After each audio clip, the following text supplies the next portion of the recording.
topic is Complete Idiot's Guide to Cloud Native. I am Jayashree S.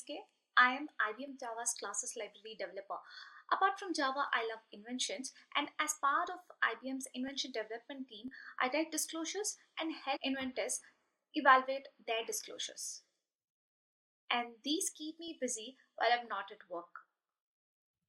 My agenda today is cloud native. It's been a decade since cloud native came into our lives, but not everyone is aware of everything that is happening in this space.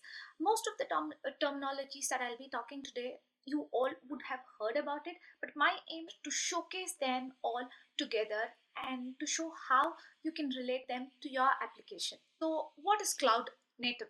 There are various cloud platform service and tools providers, and each of these cloud practitioners have their own definitions for cloud native, but most of them agree that cloud native is made up of microservices.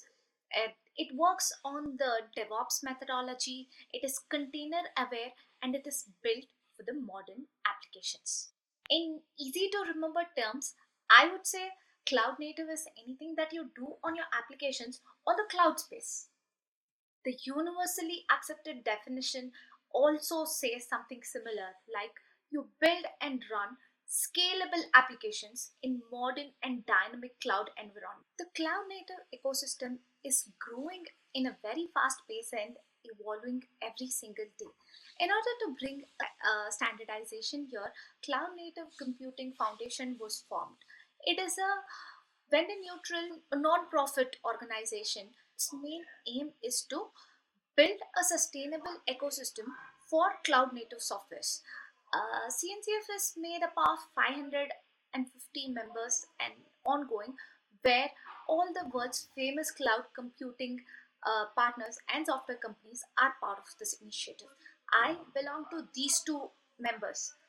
Uh, I would ask you to go and check out the cncf.io website, and the two main things that you have to see, one would be the cloud native landscape, where CNCF actually filters and categorizes every software, cloud software product in the project. If you come across any new software, go and look it up here. You will know to which category this software belongs to and for what you could use this software. The next one is the cloud native trail map. This is CNCF recommended guide for any new or clueless bee who wants to modernize their application and start off their cloud native journey. This trail map starts by telling how you can get your applications containerized, then how you would set up a continuous integration, continuous delivery model where if you do any changes to your source, it can immediately build, test, and deploy. It talks about which orchestration engine you could use or how you can make use of the logs that are generated from your application and so on. Let's start taking a look at each of these in depth. Nowadays, we have a lot of options to structure the architecture of our applications. Initially, we would do it in a traditional monolith way. Then we started doing SOAs and moved on to REST services, which gave to the concept of microservices. Now we have even gone to the extremes of doing functions as service. It is this microservice and functions as service which are in fashion now. You would have heard about a lot of organizations trying to move their applications to microservice or functions. Some are success stories and some are not. People are even trying something in between like macro services. What I'm trying to arrive at by telling all these is, even though most of the definitions said cloud native and microservices are very closely related, cloud native is not only about microservices. If you belong to the organization where you don't want to cut your application, you could also still modernize and move on to cloud native apps. So before I continue, let's consider this real world example, which is an online shopping application written in a traditional monolith way. It resides on premise server. I would like to move this application onto a cloud native application. This application has certain unique functionalities like profile, payment, search, or order management. All of these functionalities can be made as smaller microservice or modular functions. So this definitely becomes an app application to get moved onto the cloud space. And why would I move it? Since this is an online shopping application, I want all the customers uh, who are using a mobile phone or a tab or any laptop to be able to access my application. If I need to cater to all of them, it becomes easier if I'm on the container based model. In case if I have a big billion sale day and I expect 5,000 customers to log into my application, that becomes my scalable application.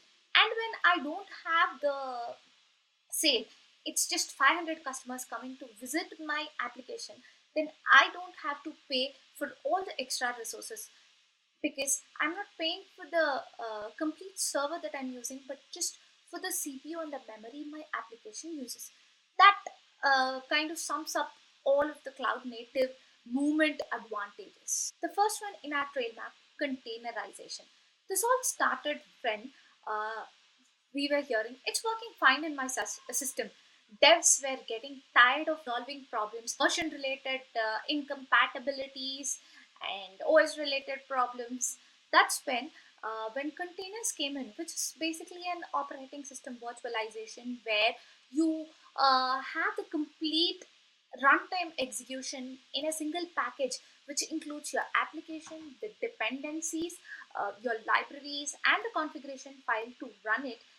They shouted in joy, where you could start running your application in a uniform fashion and across infrastructures. Docker is a container engine which provides this feature of containerization. Its simpler tools and universal packaging was what made the container concept very favorite among the developers. In my example, my online shopping app is written in Java. I would want to host it on Tomcat. I have all of my these runtimes and the application along with the OS container together.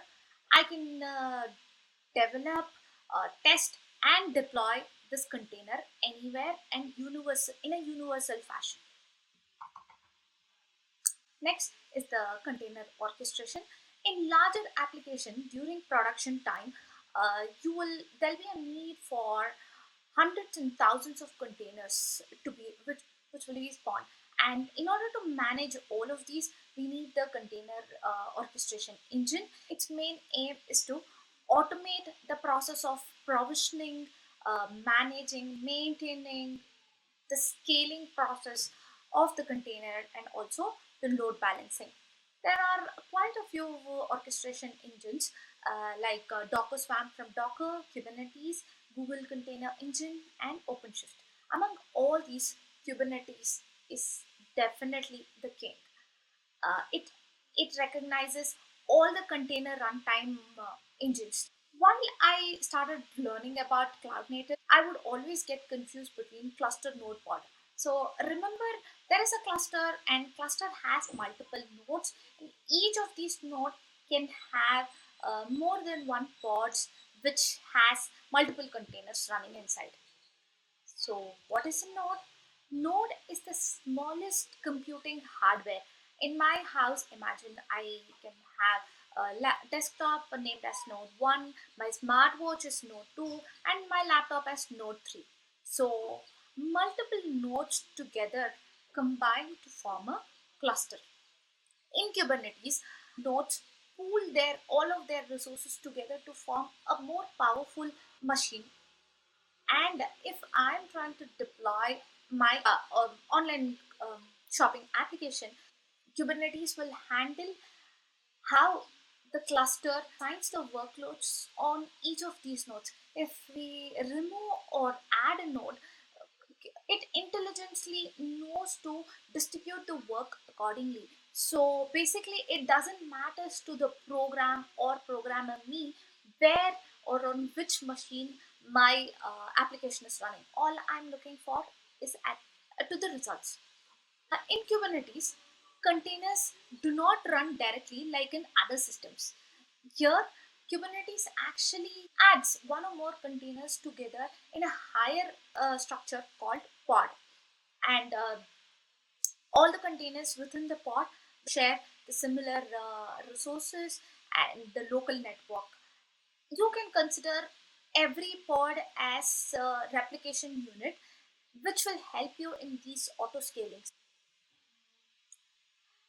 Next is the service mesh. You can think about service mesh as your base app or your Google Map. You know where you're starting from and your destination. However, you would have a path to go, but that might not be a desirable path because of various events like road accidents, traffic blockage, and other things. So, your base sits and reads these hundreds of data points to make sure to generate a custom route for every driver on the road. On a high level, service mesh is that the goal of this mesh is to guarantee a secure service to service communication. In case of any failures, it also redirects the traffic to make sure it goes and reaches its path. Some of the famous service meshes are Linkerd, Istios, and Council. Let's consider a vanilla Kubernetes without service mesh. What would I be missing is the security between the services, and if there is any latency for any service to come up, it will become very challenging for me to find, and limited load balancing. In my online app, for example, the user profile service and my payment service needs security while they are communicating between them. And imagine I look up for a search service is having some issues where it comes up late, so I will not be able to find what exactly is causing this delay. That is why service mesh is an dedicated infrastructure layer which completes these gaps of Kubernetes. Moving on, observability. If your application was running in a single server, then you would be monitoring your system to see what's happening inside. However, in the case of cloud native, where your application is running on the cloud structure and lots of backend servers are running in multiple distributed environment, it becomes difficult for you to know what is happening. This is where observability comes into picture.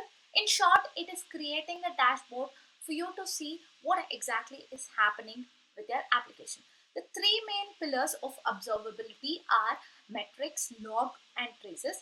Metrics is nothing but numeric representation of any measurement of the data at interval of time. There are various tools that take these metrics and give you infer a meaningful data to you.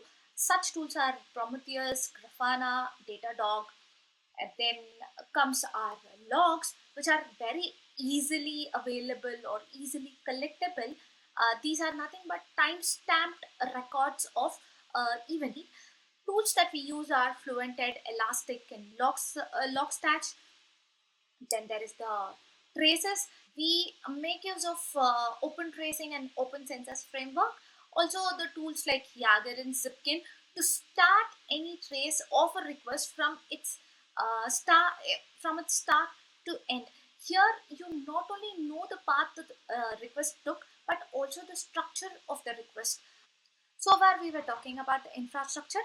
Let me tell about some of the cloud native process. Continuous integration and continuous delivery. To explain this, let me take a real world example where a rich man goes to Lamborghini and says, I need a certain so and so specification cars. And Lamborghini splits its employees to make each of these car parts, say like tire, the windshield, dashboard, and the body. Ultimately, one fine day before delivery, they try to bring all of these individual parts and integrate them together. At that time, they find one of the tire is defective. It is 5 millimeter more than the other tires. In this space, it becomes very difficult for them to go back and manufacture a new tire and then come. and integrated. That is why Lamborghini says, I will instead do a continuous integration. As each part is being manufactured, I will start integrating them to see if there are any errors or if there are any defects and correct it at the same time, way ahead in the software development process or the car development process. So you could take consider the same thing for our software development, where each feature will be worked upon different developers, and when you wait until the end to integrate all of these features together, you tend to hit a lot more defects which you'll have to fix. Instead, if you keep integrating the features or the code changes as and when the developers are making them and do a continuous integration, it it makes it easier on you to fix any defects that comes in. So again, coming back to the same example, Lamborghini makes a complete car, and then in the end they go and deliver this car to the customer comes back telling, no, this is not the feature I wanted, or that is not how it's supposed to look. It becomes very difficult for both Lamborghini and the customer to wait for all of these features to be integrated and given in the next model.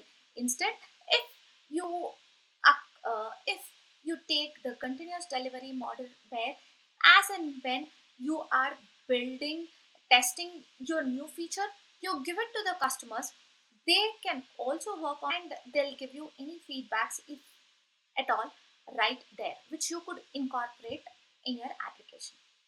The famous software that does CI/CD are Jenkins. Argo is a CNCF graduated project. Then there is Tecton and GitLabs. Initially, we had a waterfall method, then we moved to agile software development method. Now it is DevOps. To be able to successfully do the CI/CD, come up with this new model where the software development team and the IT operations work together hand in hand throughout the process to be able to better quality software. The different stages of DevOps are uh, from the initial planning to coding them, building, testing them, and releasing them. You deploy it on the user side, they operate it and monitor it to give back again to the planning stage. Next is the 12 factor. Beyond 12 factors, there is 15 factors as well, but let me just stick to 12 factors. The Heroku folks, from their experience, gave a methodology which includes the principles and best practices to be able to create better maintainable, scalable, and portable software as service. It talks about various factors like how you need to maintain your code base, how you can keep your development and production environment as simple as possible, or how you would be keeping the dependencies separate. A lot more principles that it says. You could take a look at it in the 12 factor website. My colleague has mapped this 12 factor into an application cycle where uh, one or two applications along with the backend services are running in a public cloud. Then you see the delivery pipeline where you start off from the code base, you build, release, test, and run them, and there are repositories from where you take whatever is necessary for you, or you publish your application. Here I'll be explaining how each of your application can be designed in a different style. In this cloud native world, as we are moving applications into more complex and distributed systems, there is a need for a new form of tracing. So distributed tracing is nothing but tracing a single request from its source to destination going across various systems. In short, it could be nothing but stitching multiple requests across multiple systems. In my online shopping example, I could consider the request of me placing an someone placing an order and doing a payment to them getting a confirmation status. Every request has a unique trace ID, and each of these trace ID go through a smaller segment called span. Span is nothing but a unique activity being performed on this request. In my request, unique activities would be searching the product, then adding it to the basket, and checking out from the basket to my payment service. After verifying the payment and me getting a confirmation would be each of my spans. Me profiling and monitoring this application will help me in identifying if there are any latencies and improve the performance of my overall application. Some of the frameworks that we have available for doing distributed tracing is open sensors and open tracing. Both of them have merged to become open telemetry now. The tools that we could use is Zipkin and Yager, where you will have to instrument your code to be able to capture all of these request span data. Asynchronous programming is a form of parallel programming where a unit of work can run separately from the primary application thread. And when this work gets over, it'll report back to the main thread about its passing or failure. Let's consider a call between you and me as synchronous, where I call you, you pick up the call, I say hi, and you say hello. Only then our transaction can proceed. There is a delay where we are waiting on the network. However, asynchronous programming can be considered as an SMS, where I send you an SMS, hi, hello, how are you, everything at a single time. And when you take a look at them, for each of these, you will give me a reply back. Reactive programming is not something new. It's been there since 1960s. But why are we talking about it now is because only a few years ago, a large application would involve tens of servers, seconds of responsive time, hours of offline maintenance. It was dealing with gigabytes of data. But today, with applications being deployed on everything from mobiles to your cloud clusters, the it is making use of thousands of multi-core systems where users expect milliseconds of response time with 100% uptime. Also, we are dealing with around petabyte of data. With this huge volume of data being generated, there is a need for asynchronous processing of these data so that your application or your system becomes fast and more responsive. For the impatient human being, for them to have a better user experience in all these large streams of data that keeps coming in, that's where reactive programming came into picture. In short, reactive programming is nothing but processing the infinite streams of data in an asynchronous and non-blocking way. Next is serverless. One of the biggest problem with serverless to most of the dev is the name itself. Um, Serverless doesn't means not using any service. Instead, it means that the application developers need not worry about the service. All they have to do is give their functions, and the cloud providers will handle dynamically allocating servers to execute these applications. The next issue is using the term serverless and functions and services interchangeably. Both are not same. Function as service is way less complex than serverless. In a platform as service, what would happen is an application is deployed as an entire unit, and every time it is scaled as a complete unit. However, in function as service, each of these application is in a form of autonomous functions. The cloud providers will handle the scalability of each function based on the number of calls this function receives. Some of the function as service providers are AWS Lambda, Google and IBM Cloud Functions, and the Azure Functions. I now have dependency injection. It is a software design pattern which is based off inversion of control software design principle.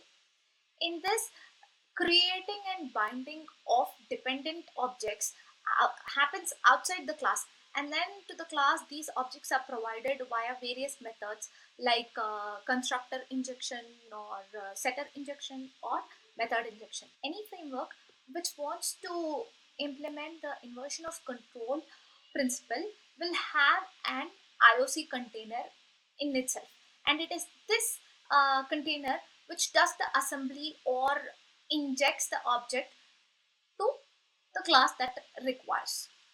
Let's consider this application where our company class is dependent on employee class. In a traditional programming, we would have written it in such a way that the employee interface is instantiated within the company class itself, so that this employee gets his value. However, using dependency injections, constructor injection, what I could do is the container will invoke the constructor in our class, the company constructor, with arguments that represents the dependencies which we need to set. Then there is the setter injection where make use of the setter methods, and during runtime the IOC container will get the resources from this setter. Since I am a Java developer, I wouldn't feel comfortable finishing this talk without mentioning some of the Java frameworks that will help you move onto the cloud native side. So far, all of the technologies that I've been discussing, like loosely coupled designing with 12-factor apps, is to completely modernize your application and move on to the cloud. But what about your actual application that is running on the containers, the technology behind it? Imagine, in my case, I have my online shopping app which is written in Java, and if I want to run it on the container and make use of Java EE application server like WebSphere or WebLogic or JBoss, it wouldn't run properly. These were not made container aware to run my application properly. This is where I will need the newer Java frameworks. One such is the Open Liberty, help your application to become more container aware. Um, Open Liberty along with OpenJ9 have come up with a bunch of technologies that will make your application consume just enough run. I have seen around 80% of disk and 56% of memory saving. In cloud, you pay for the memory and the resource that you make use of. If you use if you run a Spring Boot application with Open Liberty, they have definitely seen reduced footprint with twice the amount of throughput. Basically, you're cutting cost on paying for the cloud. Then there are other microservice frameworks like Microprofile. Spring Boot is being majorly used, and then Vertex and Helidion. And I cannot complete this Java frameworks without talking about the new kid on the block, Quarkus. In this cloud native and serverless environment, working with Java on the containers was becoming a major issue. The initial startup time or the huge amount of space that it was consuming and making it tighter and tighter sitting inside the container. That is why many Java developers were hesitant to convert their application into microservices.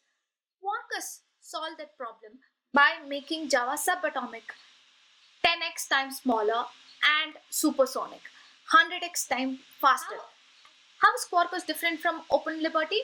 It is like Quarkus is just a Java stack. It's a microservice framework and not the application server. Here, even though it is compatible with Eclipse profile, it doesn't include the complete Java or Jakarta EE stack like how Open Liberty does.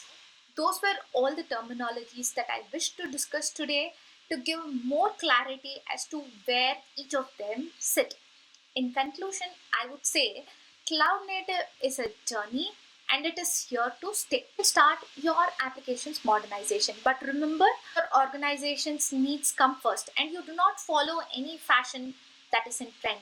And before you start, it is a must that you know it all.